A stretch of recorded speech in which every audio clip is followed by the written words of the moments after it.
उत्तराखंड के रुद्रप्रयाग जिले के नगरासू स्थित गुरुद्वारा साहिब में पिछले 36 घंटे से चल रहा विवाद अब शांत होने की ओर वो बढ़ता दिखाई दे रहा है।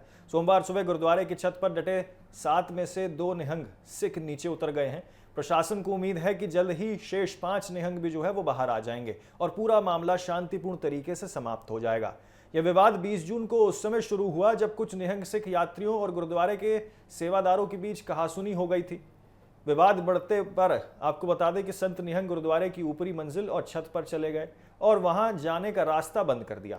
इसके बाद सोशल मीडिया पर कई तरह की अफवाहें फैलने लगी, जिससे प्रशासन की चिंता और बढ़ गई।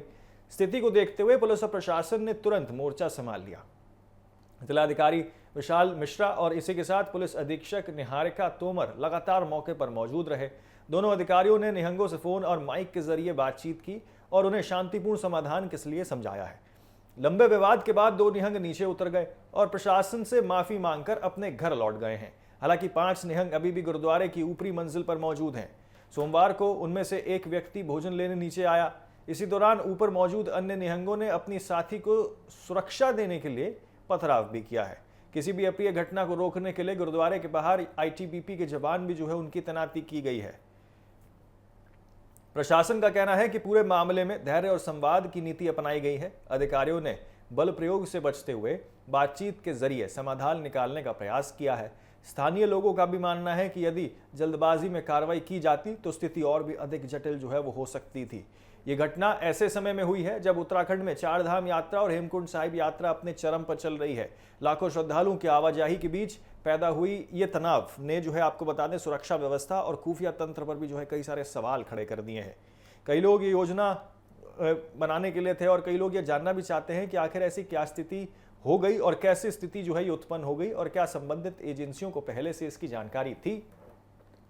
घटना के इतिहास आपको बता दें बाद ऐतिहासिक तौर पे कुछ समय के लिए यहाँ पर इंटरनेट सेवाएं भी बंद कर दी गई थी, इसलिए बाद में बहाल कर दिया गया था। प्रशासन ने लोगों से अफवाहों पर ध्यान ना देने और केवल आधिकारिक सूचनाओं पर भरोसा करने की अपील की है। जिलाधिकारी विशाल मिश्रा ने कहा है कि गुरुद्वारे के अंदर अरदास, लंगर और अन्य धार्मिक गतिविधियां सामान्य रूप से चल रही हैं।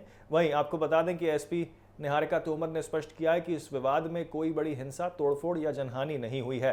प्रशासन का कहना है कि स्थिति पूरी तरीके से नियंत्रण में है और शांति बनाए रखने के लिए आवश्यक कदम उठाए जा रहे हैं। आपको सुनाते हैं प्रशासन की ओर से जो बयानबाजियां सामने निकल के आई हैं। प्रशासन क्या कुछ कह रहा है। 4 धाम यात्रा और हेमकुंड यात्रा पूर्ण रूप से सुचारू है और इस वक्त सभी यात्री आवागमन कर रहे हैं।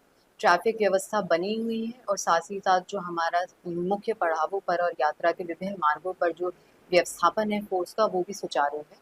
किसी भी अफवाहों पर ध्यान ना दें और सभी यात्रियों का यहाँ पर स्वागत है। नगरासू में जो घटनाक्रम हुआ है उसके संदर्भ में मैं बताना चाहूँगा कि यहाँ पर स्थित गुरुद्वारे के अंदर ही आपसी विवाद हुआ था और इसमें इस विवाद को मॉनिटर करने के लिए, शांति व्यवस्था बनाए रखने के लिए पुलिस और प्रशासन वहाँ पर मुस्तैदी से उपस्थित है।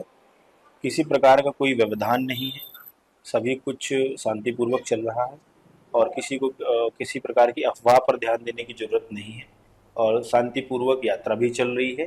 गुरुद्वारे के अंदर भी शांतिपूर्वक सभी जो अरदास है, लंगर है, आवाजाही है, वो सब कुछ